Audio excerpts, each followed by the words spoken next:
El presidente Noboa vuelve a ser calificado como el jefe de Estado con imagen más positiva en Sudamérica, según una encuestadora internacional. El mandatario ecuatoriano supera a presidentes como Lula da Silva en Brasil. La próxima semana entrará en operatividad la primera barcaza de generación eléctrica que arrendó el Ministerio de Energía. Además, para noviembre, se espera que llegue al menos una más con el fin de generar 200 megavatios adicionales. El Ministerio de Vivienda entrega casas en Quito, Guayaquil y Cuenca a los medallistas olímpicos ecuatorianos de París 2024. La inversión gubernamental superó los $500.000. En lo internacional, Kamala Harris fue nominada formalmente como candidata a la presidencia de Estados Unidos en la Convención Nacional Demócrata. La actual vicepresidenta se enfrentará a Donald Trump para liderar la Casa Blanca. Y en los deportes, el director técnico de la selección ecuatoriana de fútbol, Sebastián Becachese, visitó las instalaciones de Emelec como parte de su gira por clubes nacionales para observar posibles jugadores de la TRI.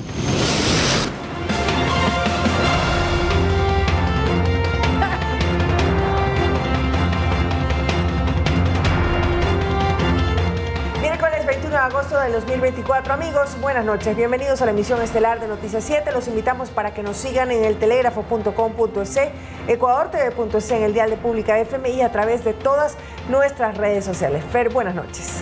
¿Qué tal, Meche? ¿Cómo estás? Un fuerte abrazo para ti y para todos. Gracias por acompañarnos esta noche acá en el Noticiero Estelar. Recuerden que en cualquier momento ya en sus pantallas podrán encontrar el código QR, el cual los invitamos a escanearlo con su teléfono celular para acceder a información actualizada y verificada que tiene para ustedes el telégrafo digital. Acá arrancamos con nuestra oferta informativa. Bienvenidos. Severo estiaje, emergencia en el sector eléctrico.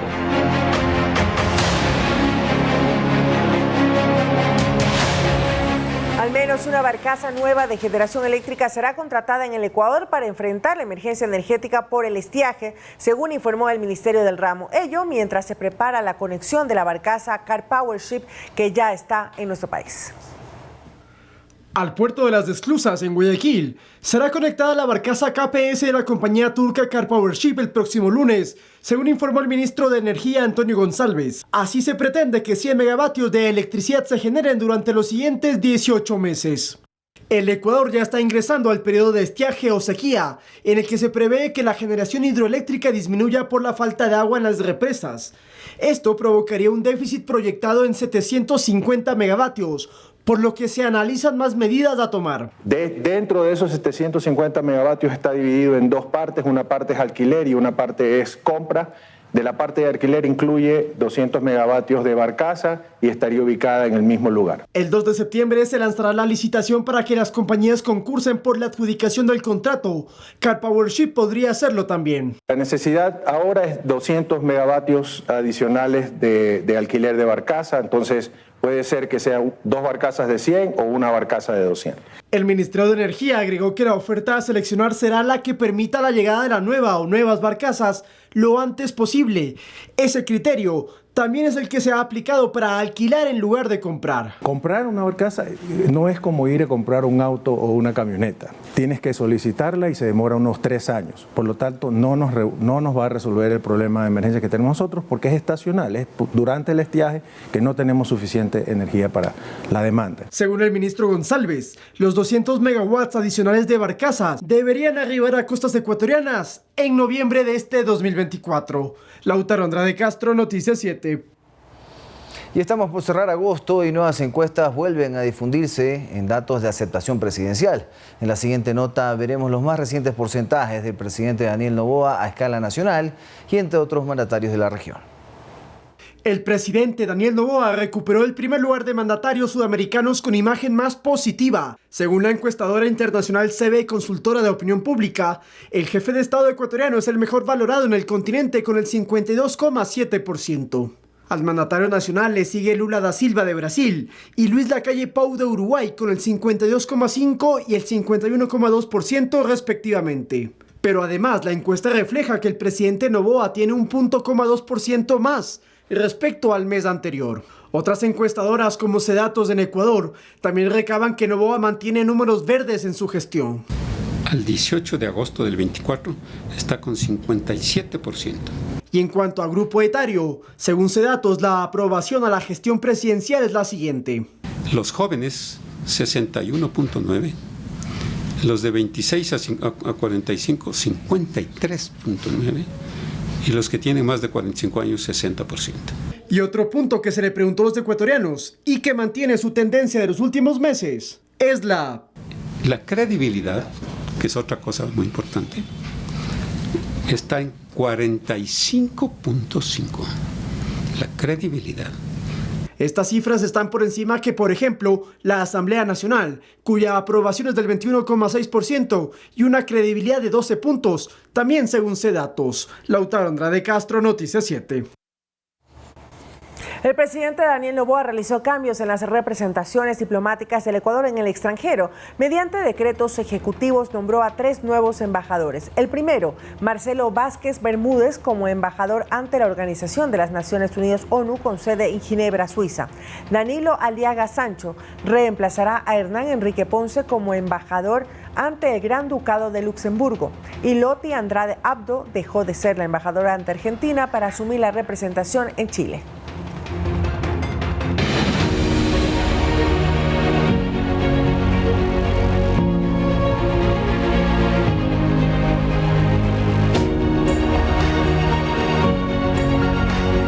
Calendario electoral. La conformación de las listas definitivas de candidatos a la Asamblea Nacional hace que ciertos legisladores se cambien de partido o agrupación política de cara a las elecciones. Inclusive los comicios de 2025 ya anticipan cambios en las principales autoridades del Parlamento Nacional. Veamos. Ante las elecciones del próximo año, la actual Asamblea ya no será la misma. Habrá cambios de asambleístas de un partido o movimiento político a otro, con la intención de llegar seguro a un periodo más en el Parlamento.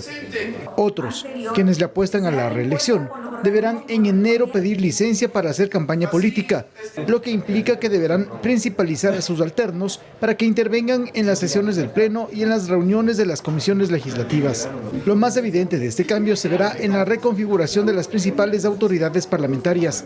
Henry Kronfle deberá renunciar a la Asamblea por su postulación como candidato presidencial. ¿Quién deberá ocupar ese cargo entonces? La ley establece que ante ausencia ya sea temporal o definitiva del presidente de la Asamblea Nacional, la primera vicepresidenta, en este caso la asambleísta Veloz, asume la presidencia. Pero, ¿qué sucede si las autoridades que quedan al mando de la Asamblea luego piden licencia para hacer campaña electoral por su reelección?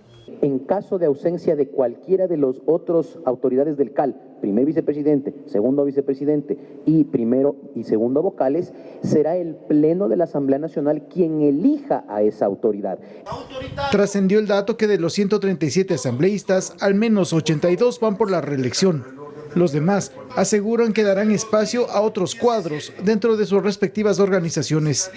Tomando en cuenta que existe el método de Webster y las listas son cerradas, no es un tema personal. Quien encabeza la lista es el que tiene el protagonismo, el resto, digamos, es una lista que cumple el requisito. Independientemente de la situación o coyuntura política que se presente en el momento, nosotros somos muy respetuosos de los procedimientos, pero sobre todo somos orgánicos y disciplinados. En el caso nuestro, yo no voy a participar para un tema de reelección, pero sí vamos a presentar compañeros, hombres y mujeres, que van a tener la posibilidad con seguridad de tener uno de los dos curules que estás ahí.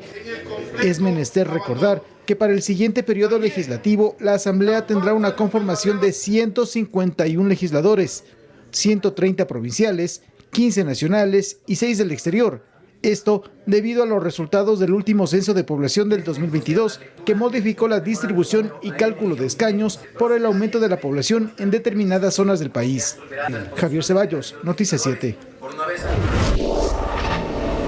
El 2024 cerrará con más de $5.000 millones de desembolsos de los organismos multilaterales de crédito que confían en el país. Esos recursos servirán para proyectos de inversión y con ello dinamizar la economía ecuatoriana que se encuentra en un proceso de recuperación. Así lo dio a conocer la viceministra de Economía, Ana Cristina Avilés, en nuestro espacio de entrevistas de Noticias 7.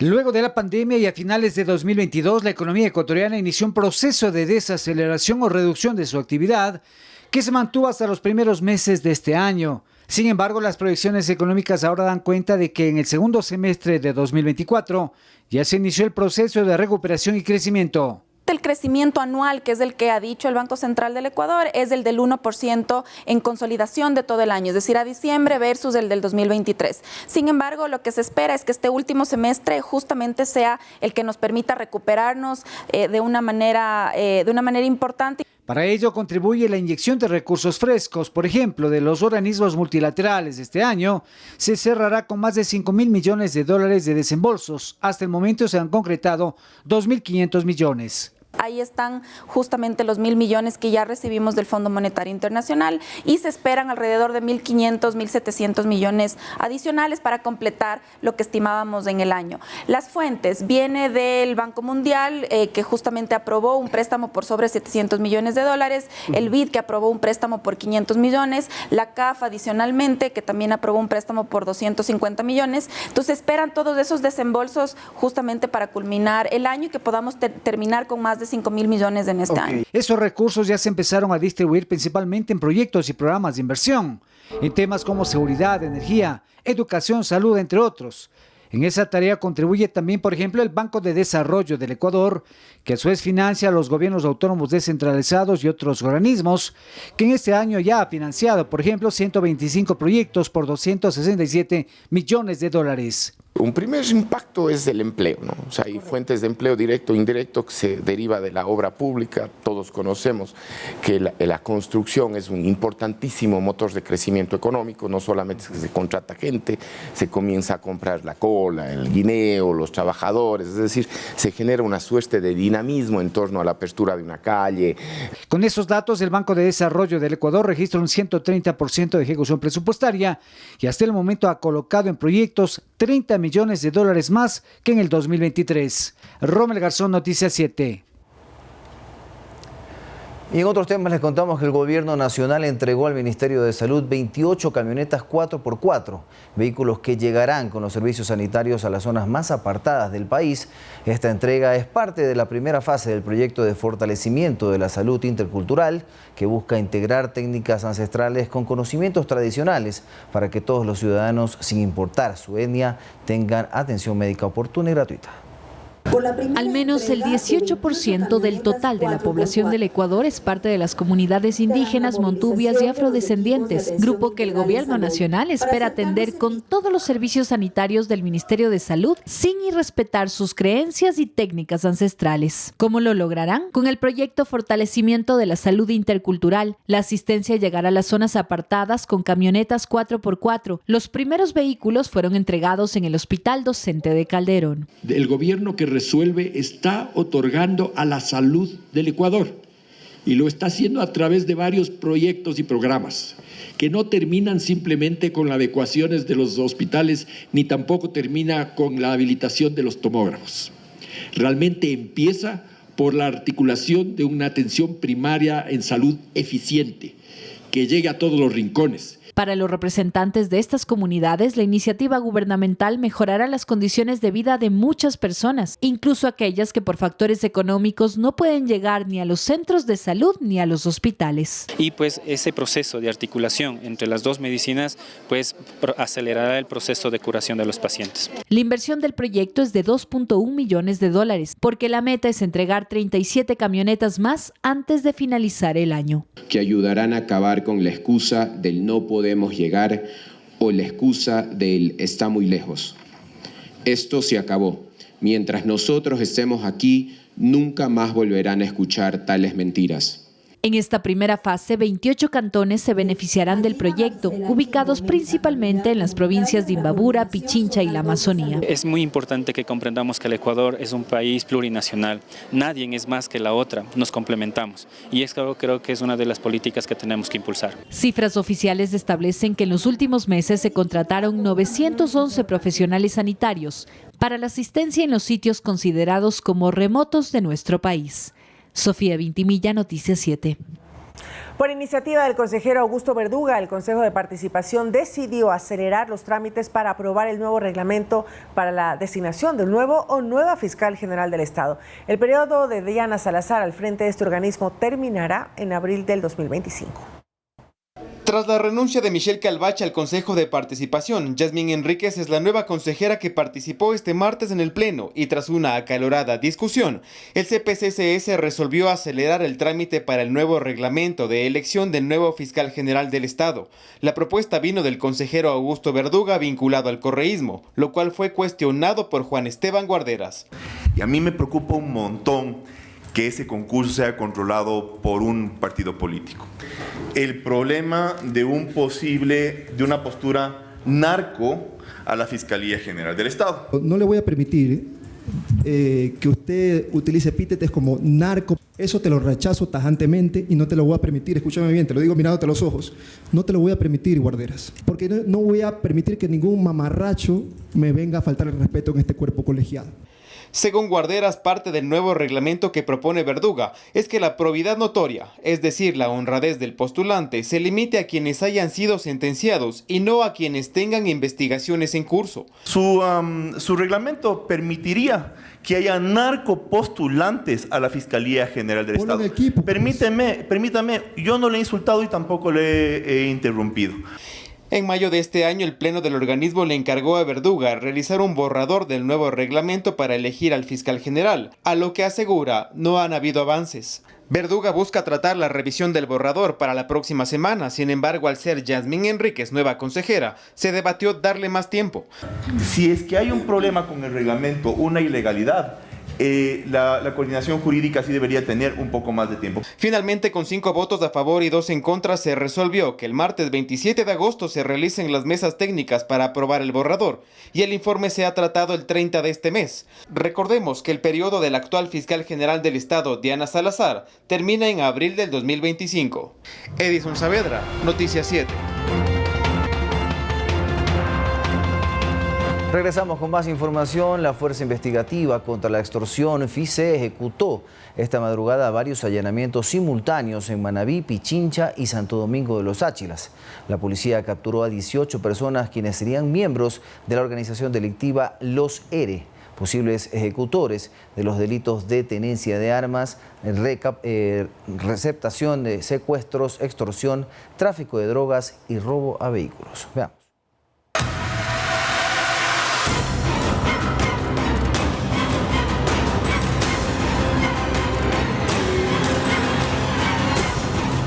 Guerra contra el terrorismo.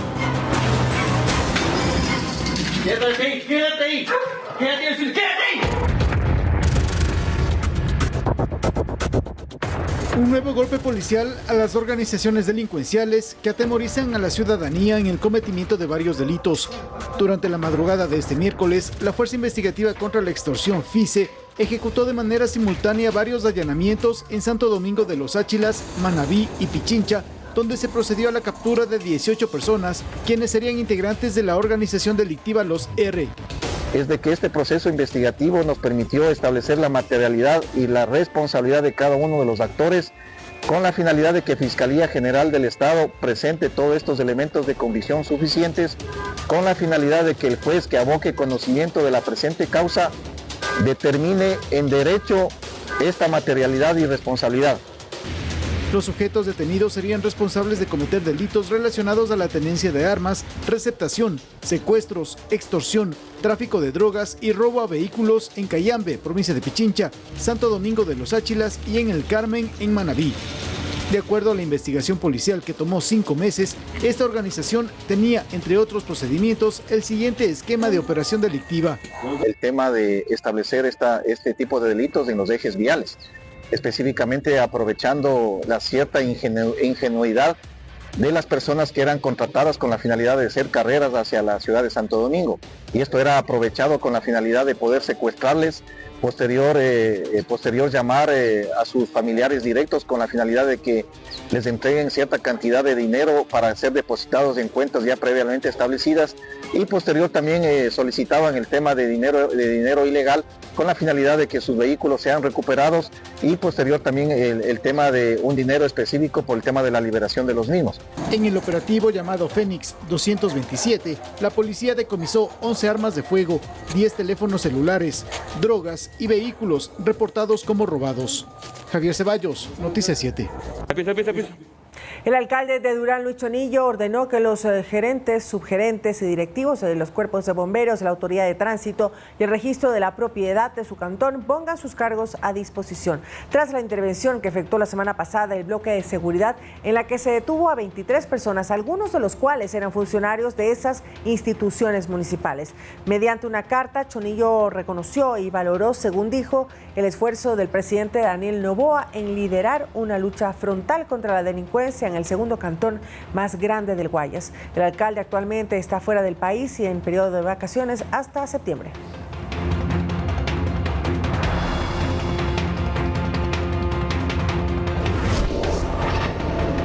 Y en otros temas, el Hospital Vicente Corral Moscoso de Cuenca forma parte de una iniciativa de la Organización Panamericana de la Salud para la vigilancia de neumonía, meningitis y rotavirus en menores de 5 años, con lo cual esta casa de salud ahora es un referente en la región. Veamos.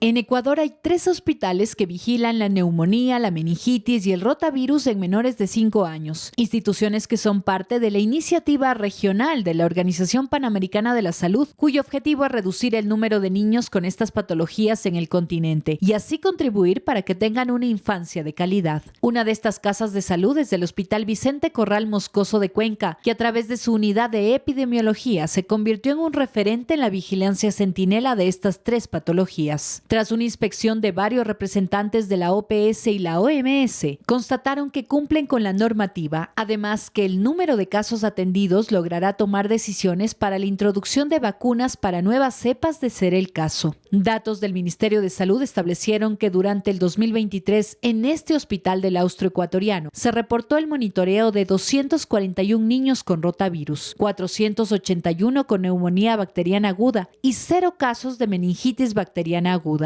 Las otras 2 casas de salud que monitorean estas enfermedades son el Hospital y Casa Bustamante de Guayaquil y el Baco Ortiz en Quito, sitios a los que también representantes de la OPS y OMS visitarán. Sofía Vintimilla, Noticias 7. Mediante decreto ejecutivo, el presidente de la República, Daniel Noboa, declaró como prioritaria e integrar la política pública sobre la erradicación de la violencia sexual en el ámbito educativo. Para ello se ejecutará un plan operativo y garantizará también el acceso de los estudiantes a espacios educativos libres de violencia. En una década, de 2014 a 2024, más de 6.000 casos de violencia sexual en el ámbito escolar se han denunciado en Ecuador, según los datos de Human Rights Watch. Por esa razón se firmó el decreto ejecutivo 368, en el que se declara como prioritaria e integral la política pública sobre la erradicación de la violencia sexual en el ámbito educativo. Un tema urgente, dicen los especialistas. Ha ido creciendo muchísimo la situación de niños y de niñas, varones y mujeres que en realidad han sido atentados con violación. El decreto establece conformar una mesa interinstitucional compuesta por los Ministerios de Educación, Salud e Inclusión Social, de la Mujer y Derechos Humanos, además de Consejo de la Judicatura, Fiscalía, Corte Nacional de Justicia, varias secretarías e instituciones educativas, y se encargará de elaborar un plan operativo para garantizar el acceso de los estudiantes a espacios libres de violencia y la participación de todos los miembros de la comunidad educativa. Esto será a través de información estadística. Definitivamente ayudaría, yo diría mínimo en un 50 a 60% las violaciones que quedan escondidas y calladas dentro de los centros educativos. La mesa se encargará además de la detección de casos y su denuncia y la capacitación al personal educativo respecto al abordaje y prevención de situaciones de violencia sexual. Todo esto complementado con el apoyo incondicional a los niños y jóvenes para que puedan denunciar posibles abusos. Tratemos de acercarnos más a los hijos y sobre todo seamos escucha activa para las personas que de alguna forma u otra lo necesitan. En el decreto se hace referencia a que el 24 de junio de 2020 la Corte Interamericana de Derechos Humanos dictó una sentencia sobre la responsabilidad del Ecuador por la violencia sexual sufrida por la adolescente Paola del Rosario Guzmán en el ámbito educativo estatal, que tuvo relación con su suicidio. Poder prevenir algún tipo de malestar agravante que esté atravesando el paciente, en este caso mucho más hablando de un suicidio, tomando en cuenta que el suicidio va concatenado con una depresión mayor. El documento de la política pública para la erradicación de la violencia sexual en el ámbito educativo hasta 2030 contiene 168 páginas. Rommel Garzón, Noticias 7.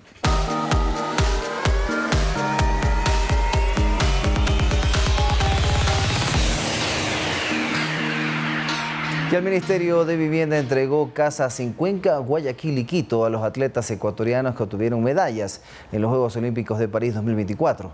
La inversión supera los $500.000. Muchísimas gracias. Yo llevo años en este deporte y siempre luchaba por tener mi casa.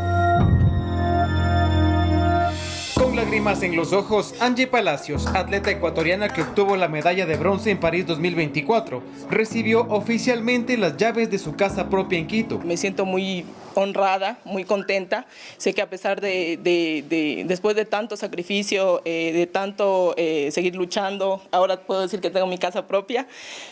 La verdad no me lo esperaba, pero pues me siento muy feliz. Los inmuebles constan de 3 pisos y están totalmente amoblados. La atleta también recibió las llaves de la vivienda de su compañera Neisy Dajomes, medallista de bronce también en París. Después de tantos años, después de tanto esfuerzo, después de darlo todo por el país, o sea, hoy en día puedo decir hemos sido muy buen recompensados todos los medallistas que se les han entregado su casita, porque sé que todos han luchado por poder tener su casa, así que pues nada, yo me siento muy agradecida con todas las personas que hicieron que esto sea realidad hoy día.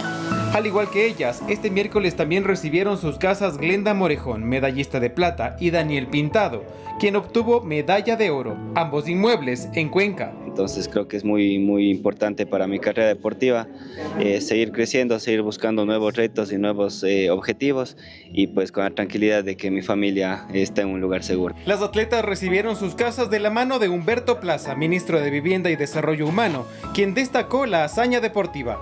Sí se puede, ella lo ha podido. Ella es una ecuatoriana que hoy sirve de ejemplo para las generaciones jóvenes y las no tan jóvenes. Para nosotros, el gobierno del Midubi, que forma parte del gobierno del presidente Daniel Noboa, es verdaderamente un orgullo poderle dar a esta gloria del deporte ecuatoriano esta casa, que es lo menos que se merece. La inversión del gobierno para este reconocimiento es de aproximadamente $500.000. Además de las casas, también se le entregarán $150.000 para el medallista de oro, para la medalla de plata $125.000 y $100.000 para bronce. Edison Saavedra, Noticias 7. Con el fin de llevar a cabo un diálogo significativo y reconocer la labor de las mujeres afroecuatorianas como líderes dentro de sus comunidades y en diversos aspectos en la vida nacional, se organizó este evento. Se busca resaltar su papel fundamental en la sociedad y su contribución al desarrollo y bienestar del país. La lucha de las mujeres afroecuatorianas por sus derechos ha sido inalcanzable y para reconocer su ardua labor se llevó a cabo el evento Diálogo de Mujeres Negras, Liderazgo, Política y Poder, desarrollada por el Ministerio de la Mujer. Este tipo de experiencias, de poderlo compartir con ustedes, justamente poderme nutrir para que nuestras políticas públicas puedan incluir sus necesidades, que únicamente se las puede conocer estando aquí y compartiendo con ustedes. El evento incluyó un ritual afro, liderado por representantes de la comunidad, seguido de una reseña histórica y un reconocimiento al incansable trabajo de las mujeres afroecuatorianas en el contexto del territorio ancestral afroecuatoriano del Valle del Chota. Se destacó la importancia de su contribución en todos los aspectos de la vida nacional y se subrayó su papel como lideresas, creadoras e innovadoras dentro de sus comunidades. Este evento no solo sirvió para honrar el trabajo de las mujeres afroecuatorianas, sino también para celebrar la riqueza del pueblo afrodescendiente en su búsqueda por contribuir un país más justo y equitativo, donde todas las mujeres sean escuchadas y valoradas. El Instituto Nacional de Patrimonio Cultural ha lanzado las líneas de fomento del patrimonio cultural y la memoria social 2024, un programa que ofrece una valiosa oportunidad para quienes estén involucrados en el ámbito de la cultura y el patrimonio de nuestro país. Así que vamos a revisar cuántos proyectos serán beneficiados y dónde postular. Aquí se los contamos. El Instituto Nacional de Patrimonio Cultural ha lanzado las líneas de fomento del patrimonio cultural y la memoria social 2024, abriendo 2 líneas principales: arquitectura tradicional vernácula y repositorio de la memoria social. Esta iniciativa permite a gestores culturales, investigadores y ciudadanos en general a postular sus proyectos para acceder a fondos no reembolsables destinados a preservar y valorar el patrimonio cultural. Este plan se encuentra alineado con el Plan de Desarrollo, las agendas nacionales para la igualdad, y se basa en los principios como la cultura viva, comunitaria, la diversidad cultural, la igualdad, la interculturalidad y la soberanía cultural. En la primera etapa se financiarán 30 proyectos de arquitectura tradicional vernácula con $25,000 cada uno y 15 proyectos de repositorio de la memoria social con $10,000 para cada beneficiario, enfocándose en la recuperación de inmuebles comunitarios y la preservación de archivos documentales. Este proceso va mucho más allá. Este proceso ha sido muy gratificante para la comunidad, para el pueblo Quichua Saraguro, y sabemos que se sembró una semilla dentro del corazón de nuestros hijos, quienes han sido nuestra inspiración, nos han motivado para que nosotros nos esforcemos mucho en este espacio y hagamos realidad este sueño para ellos, por ellos y con ellos. En noviembre se lanzará una segunda etapa que incluirá líneas adicionales como la rehabilitación de lenguas indígenas, construcción y activación de la memoria social, investigación y economía creativa del patrimonio cultural. Así que si te interesa, las bases están disponibles desde este 20 de agosto en la página web del Instituto Nacional de Patrimonio Cultural, www.patrimoniocultural.gov.es, donde encontrarás formularios para la aplicación. En total, serán 115 proyectos financiados por parte del Fondo de Fomento de las Artes, la Cultura y la Innovación, liderado por el Ministerio de Cultura y Patrimonio, y que cuenta con recursos del Banco de Desarrollo del Ecuador. El aeropuerto Mariscal Sucre se destaca en carga aérea, se encuentra en el top 5 en la región. Esta vez el reconocimiento se lo lleva el aeropuerto Mariscal Sucre. Hemos superado a gigantes como Río de Janeiro, Buenos Aires y Lima.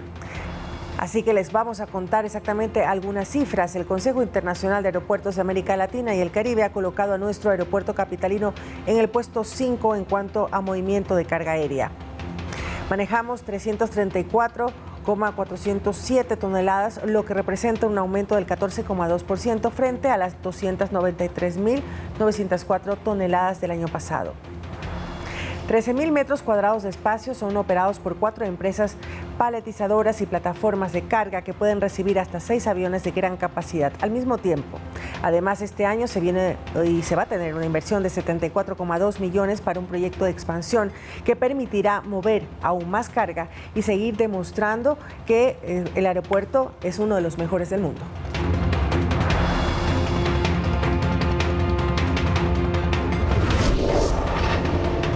Y les contamos que la Virgen del Cisne llegó a Loja. En el siguiente reportaje conoceremos cómo fue la tradicional peregrinación en el sur del país, en el que los feligreses recorrieron 75 kilómetros. Veamos.